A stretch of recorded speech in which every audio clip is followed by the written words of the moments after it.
Parfois, nous sommes coincés, ou pire, nous nous sentons perdus dans un puits profond et nous ne voyons plus aucune issue. Un peu comme ce qui est arrivé au prophète Jérémie, que nous lisons dans le premier passage d'aujourd'hui, qui a été jeté dans une piscine remplie de terre. Mais alors le roi eut pitié de lui et le fit sortir.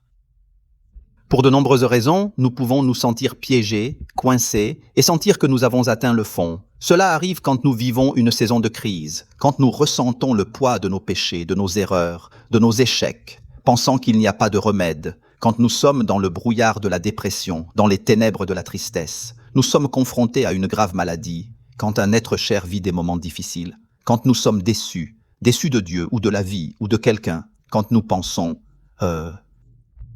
Les situations sans issue dans la vie peuvent nous plonger dans un puits profond, mais nous ne devrions jamais désespérer, car il n'y a pas de lieu et de conditions où Dieu ne peut pas nous atteindre. Je cite quelques mots du psaume 138 qui me vient à l'esprit maintenant, et c'est ce qui dit « Si je monte au ciel, tu seras là, si je descends en enfer, tu seras là. »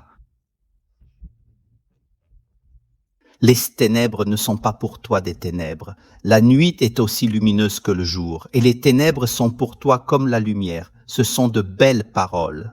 Tout aussi encourageant est le psaume 39 qui nous offre la liturgie d'aujourd'hui. J'espère que le Seigneur, qui est sur moi, qui se penche, qui écoute mon cri, qui me tire hors du puits de la boue du marais, qui met mes pieds sur le rocher pour que mes pas soient sûrs. J'ai ajouté à ces citations une phrase de la deuxième lecture de la lettre aux Hébreux. Ne vous lassez pas par le découragement. Cependant, il y a parfois un sentiment de perte évident que nous avons. Par curiosité, je suis allé chercher le sens du mot perdu, et j'ai été très surpris de découvrir qu'il vient du latin persicus, qui est attribué à une couleur bleue très foncée. C'est une couleur entre le violet et le noir, pour être précis. Dans l'Évangile, Jésus dit à ses disciples « Je suis venu allumer un feu sur la terre, un feu porteur de lumière et de chaleur, rayonnant même dans les ténèbres. Ce feu n'est pas dévastateur, mais il illumine et réchauffe les cœurs les plus froids, comme le violet profond, empreint de mystère, qui tranche avec l'obscurité. » C'est ce feu qui était capable d'apporter de la lumière et de la chaleur aux endroits les plus sombres et les plus froids de nos vies, même dans l'obscurité totale de la mort. Jésus dit en outre que ce feu ne peut être allumé que d'une seule façon, que j'ai un baptême, que je serai baptisé et que je souffre jusqu'à ce qu'il soit accompli.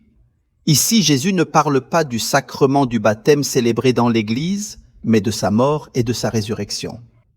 Nous, ensuite, par le baptême, nous sommes immergés dans sa mort et sa résurrection. Jésus se laissera plonger dans les ténèbres de la peur, de la douleur, de la souffrance physique, du désespoir et enfin de la mort pour nous faire comprendre qu'il n'y a pas de lieu où il ne peut pas être présent, ne peut pas nous tenir par la main.